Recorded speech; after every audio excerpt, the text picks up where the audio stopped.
నాకు 36 ఏళ్లు. కానీ అది నా తప్పు కాదు. కాలచక్రం ఒకటి ఉంది, కానీ అది తిప్పుతుంది నేను కాదు.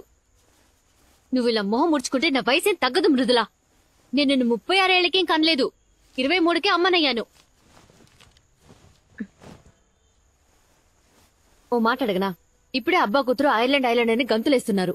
పోయిన సంవత్సరం ఐర్లాండ్ ని కనిపెట్టుంటే ఈ ప్రాబ్లం ఉండేది కాదుగా. నీకు ఇది అర్థం కాదు, వదిలే. ఇప్పుడు ఎందుకు అరుస్తున్నావు? మరి నీకంటూ ఒక కళ ఉంటేగా, కళ చెదిరిపోతే ఎంత బాధగా ఉంటుందో అర్థం అవడానికి. 13 ఏళ్లకి ఏం కళ కన్నావే? ఆ కళలు ఒకళ్ళిద్దరు చిన్నప్పుడే ముదిరిపోయేవాళ్ళు. ఇప్పుడు మొత్తం అందరూ ఇంటర్నెట్ లో ముదిరిపోతున్నారు.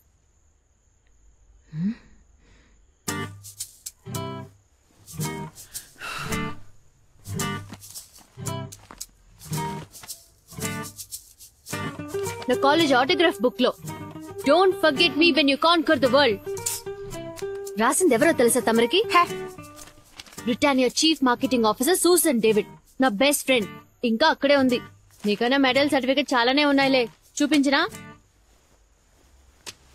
నేను వాటిని 500 టైమ్స్ చూశాను. ఇకపై ఆయుధ పూజకి సరస్వతి పూజకి బయటకు తీస్తే చాలు. నీ కళ నిజం చేయాలనే కదా నేను నా కళల్ని దూరం చేసుకున్నాను. ఓ, చాలా పెద్ద సాక్రిఫైస్. ఇంత పెద్ద త్యాగం ఏ తల్లి ఎప్పుడు చేస్తుంటదే? సాధించే వాళ్ళు ఎలాగైనా సాధిస్తారు. నువ్వు సోమరపోతుగా ఉండిపోయి నిన్న నాకంట కడుతున్నావా? నేను నీకేమీ అంటకట్లేదు. నువ్వు కలగనేంత స్వేచ్ఛని నేను నీకెప్పుడూ ఇచ్చాను. కానీ మా అమ్మ నన్ను అలా పెంచలా. ఈ లోకం అమ్మాయిల్ని అది చూడకు ఇది చేయకని 4 గోడల మధ్య ఉంచేది. అప్పటి రోజులో అంతే. నువ్వు మాట్లాడినట్టు ఒక్కరోజు నేను మా అమ్మతో ఇలా మాట్లాడుంటే చీపురు కట్ట తిరిగేసి వీపు విమానమోత మోహించేది. అమ్మా ప్లీజ్, నీతో మాట్లాడుతుంటే ఐల్ బికమ్ ఓల్డ్. నేను ముసల్దాన్ని అయిపోతాను. నాకు ప్రాజెక్ట్ వర్క్ ఉంది, ఫినిష్ చేయాలి.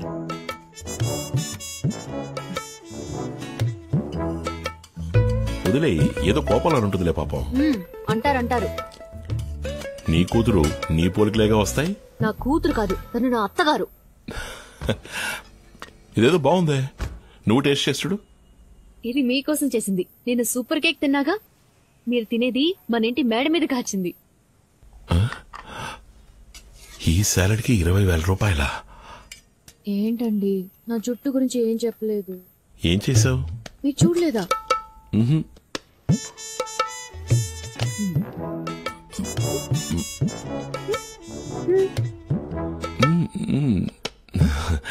నైస్. ఊరికే చెప్తుంది. లేదు నిజంగానే. వైలెటా? Red gold. ఇప్పుడు లుక్ బాగుంది. మీకు నచ్చకపోతే రిమూవ్ చేయడానికి ఒక రిమూవర్ అక్కడే కొన్నాను. థ్యాంక్స్, మీకు నచ్చింది. రేపు మృదులా స్కూల్లో పేరెంట్స్ డే సెలబ్రేషన్, వెళ్ళి అదరగొట్టేస్తాను. అలాగే అలాగే. ఇంటర్వ్యూలో సెలెక్ట్ అవ్వలేదని నా మీద కోపం లేదుగా?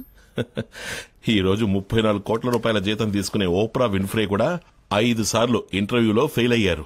ఏమన్నారు? 34 కోట్ల? ఎవరితను? ఉన్నారులే, గాజువాకలో ఒక లేడీ. పర్లేదే, మనూరి పిల్లే. ఇప్పటికి ఐర్లాండ్ వెళ్ళడం కుదిరేలా లేదు. ఏమైంది? అది ఉదయాన్నే ఒక చిన్న యాక్సిడెంట్.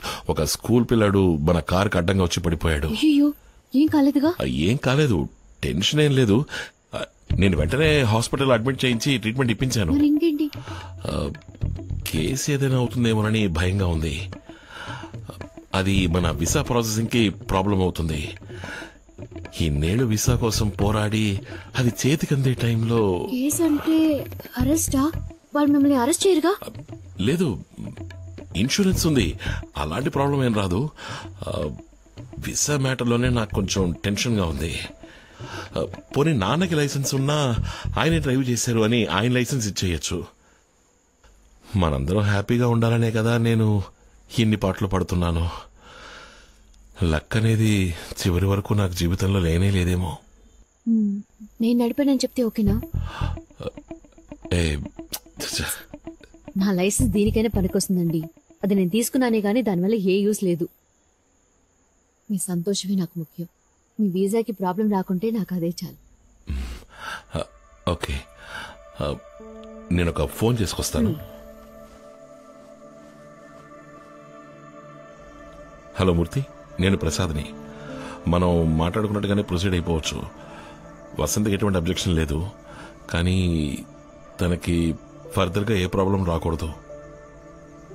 Thank you. అలాగే ఓకే. ఇక్కడేం చేస్తున్నారు? ఎవరి దగ్గర నుంచి phone? Office colleague birthday wishes చెప్పారు. రండి భోంచెదురు గాని.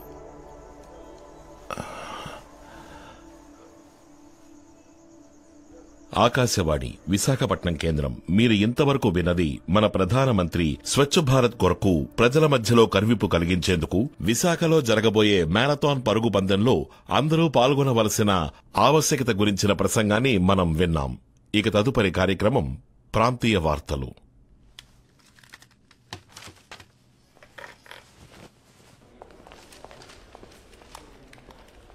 Sir, Ramnagar traffic police station నుంచి మిమ్మల్ని అడిగారు. కాంటాక్ట్ చేయమని నంబర్ ఇచ్చారు. నమస్తే, విశాఖ ఆల్ ఇండియా రేడియో. చెప్పండి సార్. హలో, నేను రాంప్రసాద్ని. స్టేషన్కి నన్ను కాల్ చేయమని నంబర్ ఇచ్చారు. అవును సార్. అలాగే. Good evening sir.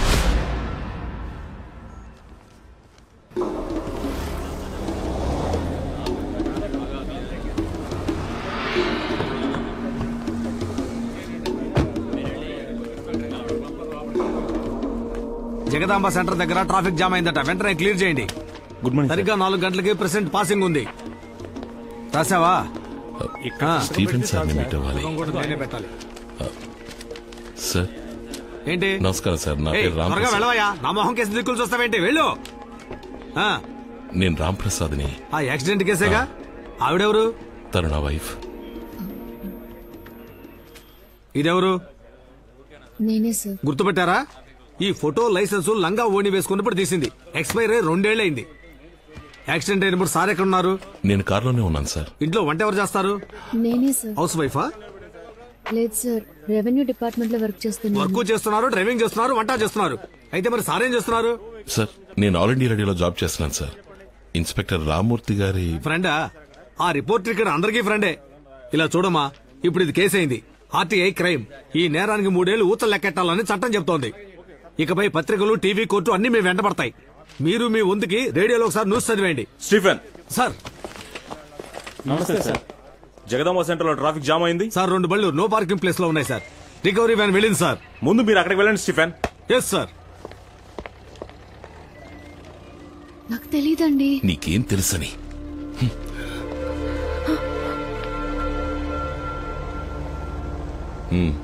నీ పేరు చెప్పాను మూర్తి.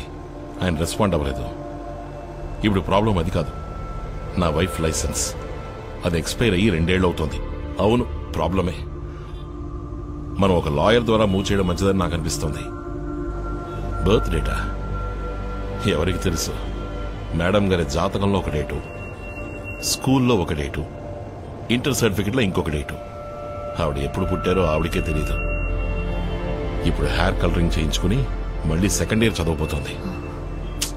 అబే లేదు మూర్తి, ఈ కేసు క్లోజ్ అయ్యేంత వరకు నేను టూరిస్ట్గా కూడా ఎక్కడికి వెళ్ళలేను. ఐర్లాండ్ వెళ్లే ఆశలు వదిలేసుకున్నాను మూర్తి.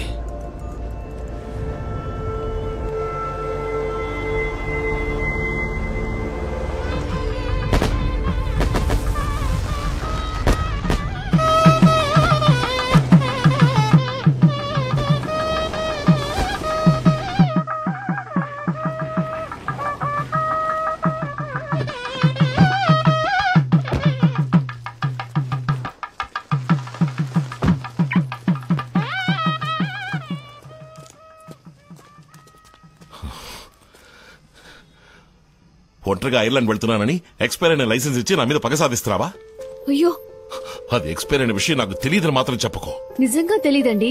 లైసెన్స్ తీసుకోవడంతో సరి, ఆ తర్వాత ఒక్కసారి కూడా యూజ్ చేయలేదు. నాకు ఇచ్చే ముందు కూడా నువ్వు దాన్ని వెరిఫై చేయలేదా? లైసెన్స్ కూడా ఎక్స్పైరీ ఉంటుందని తెలీదు. నా మాట నమ్మండి.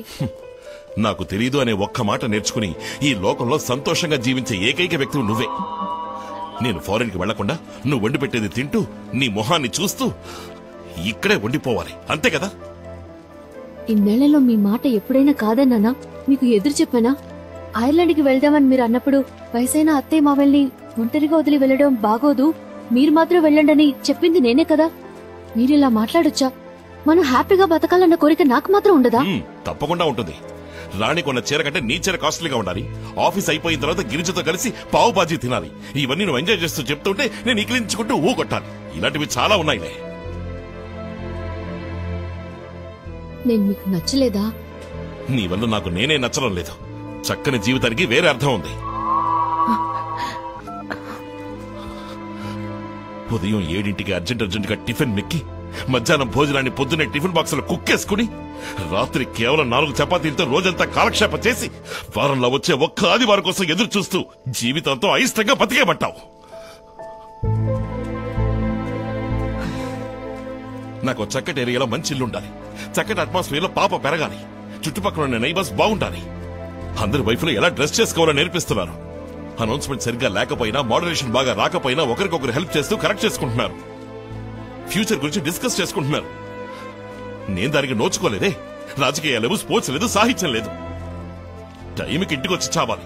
లేట్ అయితే 4 మెసేజ్లు, 7 ఫోన్ కాల్స్. దేనికోసం?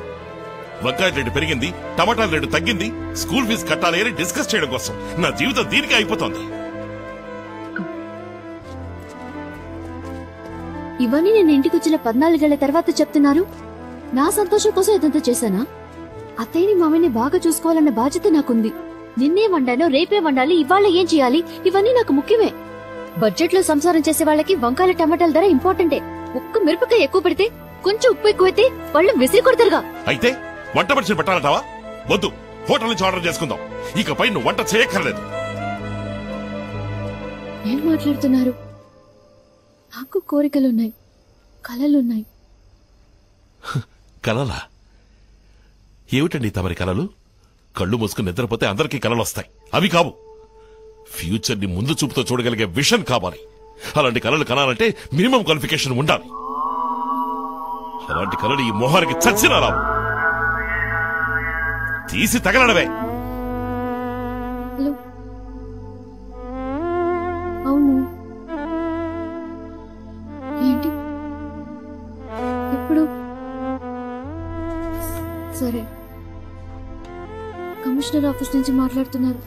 పొద్దున్న 10ంటికి రమ్మంటున్నారు. నువ్వు వెళ్ళిరా, నాకు రావడం కుదరదు. నాకు వేరే పనుంది.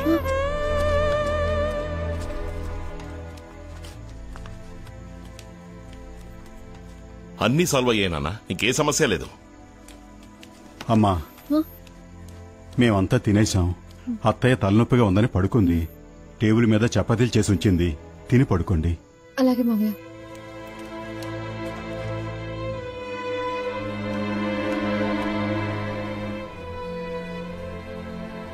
వాళ్ళు ఏదైనా అడిగితే ఏం చెప్పాలో కూడా తెలీదు. తెచ్చుకుంటేనే భయంగా ఉంది. మీరు రండి ప్లీజ్. ఇంకా భోంచేలేదా? ఇక్కడేం చేస్తున్నారు? ఏదైనా సమస్యరా? అది యాక్సిడెంట్ కేసు గురించి కమిషనర్ ఆఫీస్ కి రమ్మన్నారు. ఒకదాన్ని వెళ్ళాలంటే భయంగా ఉంది. ఒకదాని ఎందుకు వెళ్ళటం? సార్కి ఏం పనుందట? ఇదేమన్నా చిన్న పిల్ల వేలు పట్టుకుని తీసుకెళ్ళడానికి? ఇది వెళ్ళొస్తుందిలేండి, మీరు వెళ్ళండి నాన్న. వెళ్లేది కళ్యాణ మండపానికి కాదురా, పోలీస్ స్టేషన్ కి. తప్పు చేసింది నువ్వు, తను కాదు. నే వస్తాను పదమ్మా. ఆ విషయం నాకు తెలీదా? ప్లీజ్ వెళ్ళండి, వెళ్ళండి నాన్న. రేయ్, మనసాక్షి లేకుండా మాట్లాడతావేంట్రా? తల్లి తండ్రి లేని పిల్లరా తను. అదే సమస్య, దానికి లేకపోవడమే సమస్య, నాకు అందరూ ఉండడమే సమస్య. నాన్న ప్లీజ్, ఇది నా పర్సనల్ మ్యాటర్. ఇందులో మీరు జోక్యం చేసుకోకండి. లోపలికి వెళ్ళండి.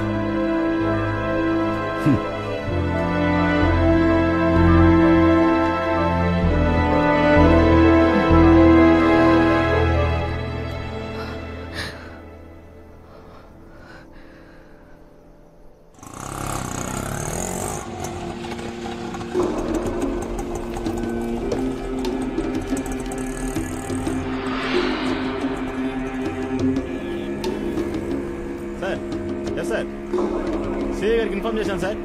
Over sir. సార్ అలాగే సార్. Okay sir. కమిషనర్ గారిని కలవాలి. ఉంటాను సార్. మీరెవరు? వసంతి రాంప్రసాద్. ఓ, అక్కడ వెయిట్ చేయండి.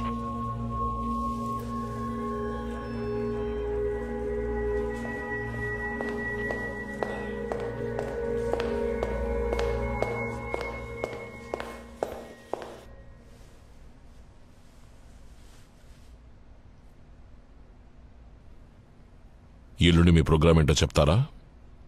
వర్కింగ్ డే సార్, ఆఫీస్ ఉంది.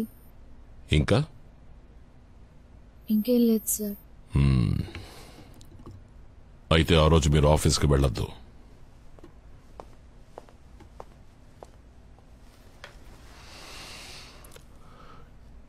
డోంట్ వరీ, లీవ్ పడకుండా మేం చూసుకుంటాం. మృదుల మీ అమ్మాయేనా? అవును సార్. 2 రోజులకు ముందు స్కూల్లో జరిగిన ఫంక్షన్లో ఒక ముఖ్యమైన విఐపిని మీ అమ్మాయి మృదుల ఒక ప్రశ్న అడిగింది. దానికి ఆయన సమాధానం చెప్పడానికి బదులుగా ఈ ప్రశ్న నీకు ఎవరి మూలంగా తెలుసు అని అడిగారు. అందుకు మీ అమ్మాయి మా అమ్మ చెప్పింది అంది.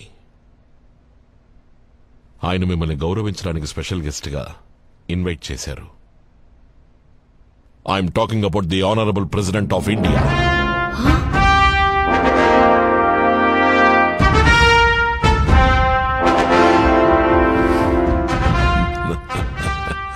ఎల్లుండి పొద్దున సరిగ్గా 8ంటికి తాజ్ హోటల్లో ప్రెసిడెంట్ మీతో కలిసి బ్రేక్ఫాస్ట్ చేస్తారు. దానికి సంబంధించిన ఇన్విటేషన్ మీకు ప్రాపర్ గా వస్తుంది. రేపు ఈవినింగ్ 4 o'clock అఫీషియల్ వెహికల్స్ మీ ఇంటికి వస్తాయి. సెక్యూరిటీ రీజన్స్ కోసం రేపు రాత్రి నుంచే మీరు తాజ్లో స్టే చేయాల్సి వస్తుంది. మీకు తోడుగా కావాలంటే ఎవరైనా ఒకరు రావచ్చు, కానీ ప్రెసిడెంట్ మీట్ అవబోయేది మిమ్మల్ని మాత్రమే. So be prepared tomorrow by 4 o'clock. Sir, accident కి సంబంధించి 5ంటికి రేపు ఇందిరానగర్ స్టేషన్ కి ఇన్స్పెక్టర్ రమ్మన్నారు. ఆ కేసు గురించి మాకు ఆల్రెడీ తెలుసు. ఇంకొద్దిసేపట్లో that case will be settled on completely. అది మేం చూసుకుంటాం. You just forget about that. ఇక ఏ విషయమైనా మీరు మాకు తెలియపరచాలి. You are under a protection. Because from this moment you are a special guest of the president of India.